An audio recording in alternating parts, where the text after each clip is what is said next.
വിഴിഞ്ഞം തുറമുഖത്തിന്റെ road rail കണക്ടിവിറ്റിയുടെ ക്രെഡിറ്റ് തട്ടിയെടുക്കാനുള്ള മുഖ്യമന്ത്രിയുടെ നീക്കത്തിനെതിരെ പ്രതിപക്ഷ നേതാവ് Pinarayi Vijayan road rail connectivity മന്ദഗതിയിലാക്കിയെന്ന പ്രസ്താവന വസ്തുതാവിരുദ്ധമെന്ന് പ്രതിപക്ഷ നേതാവ്. തുറമുഖ നിർമ്മാണം അനുവദിക്കില്ലെന്ന് പരസ്യമായി പ്രഖ്യാപിച്ചവർ ഇപ്പോൾ നടത്തുന്നത് അപഹാസ്യമായ പ്രവൃത്തികളെന്നും പിണറായി വിജയൻ. കൊമേഴ്ഷ്യൽ ഓപ്പറേഷൻ ആരംഭിച്ച വിഴിഞ്ഞം തുറമുഖത്തിന്റെ 100% പ്രവൃത്തിയും നടന്നത് LDF സർക്കാരിന്റെ കാലത്താണ്. പോർട്ടിനെ ദേശീയപാത 66മായി ബന്ധിപ്പിക്കുന്ന കണക്ടിവിറ്റി റോഡിനായി പദ്ധതി ആസൂത്രണം ചെയ്തതും ഭൂമി ഏറ്റെടുക്കൽ, നിയമപരമായ നടപടികൾ, സർക്കാർ അനുമതികൾ തുടങ്ങി എല്ലാ ഘട്ടങ്ങളും അതിവേഗം മുന്നോട്ട് കൊണ്ടുപോയത് LDF സർക്കാരാണ്. അങ്ങനെ തുടങ്ങിയ എല്ലാ കാര്യത്തിലും ദൃഢനിശ്ചയത്തോടെ പ്രവർത്തിച്ച LDF സർക്കാരിനെതിരെയാണ് വസ്തുതാവിരുദ്ധ പ്രസ്താവനകൾ മുഖ്യമന്ത്രി നടത്തുന്നത്.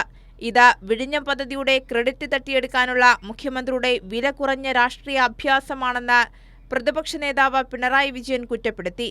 മാത്രമല്ല, UDF സർക്കാർ അധികാരത്തിലേറിയിട്ട് 2 മാസം കഴിഞ്ഞിട്ടേ ഉള്ളൂ. ഈ സമയം കൊണ്ട് എന്ത് വികസനമാണ് UDF കൊണ്ടുവന്നതെന്ന് പ്രതിപക്ഷ നേതാവ് പിണറായി വിജയൻ ചോദ്യമുന്നയിക്കുന്നുണ്ട്.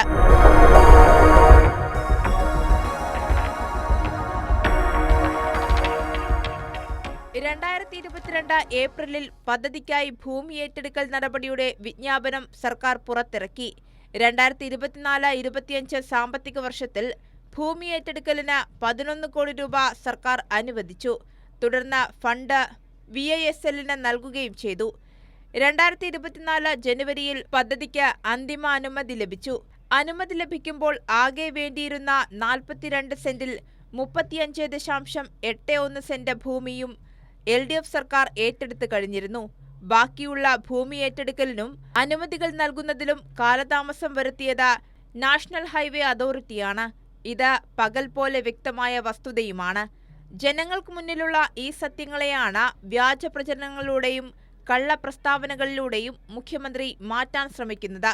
2022 വിഴിഞ്ഞം തുറമുഖത്തിന്റെ നിർമ്മാണ പ്രവൃത്തികൾക്കെതിരെ സമരം ചെയ്ത UDF ആണ് അധികാരത്തിലേറിയപ്പോൾ ക്രെഡിറ്റ് എടുക്കാൻ ശ്രമിക്കുന്നത്. സ്വന്തം മുന്നണിയുടെ മുൻകാല പ്രസ്താവനകൾ മറച്ചുവെച്ച് കള്ളം പ്രചരിപ്പിക്കുന്ന മുഖ്യമന്ത്രിയുടെ പ്രസ്താവനകളെ ജനം തള്ളിക്കളയുമെന്നും പ്രതിപക്ഷ നേതാവ് പിണറായി വിജയൻ പറഞ്ഞു. കൈരളി ന്യൂസ്, തിരുവനന്തപുരം.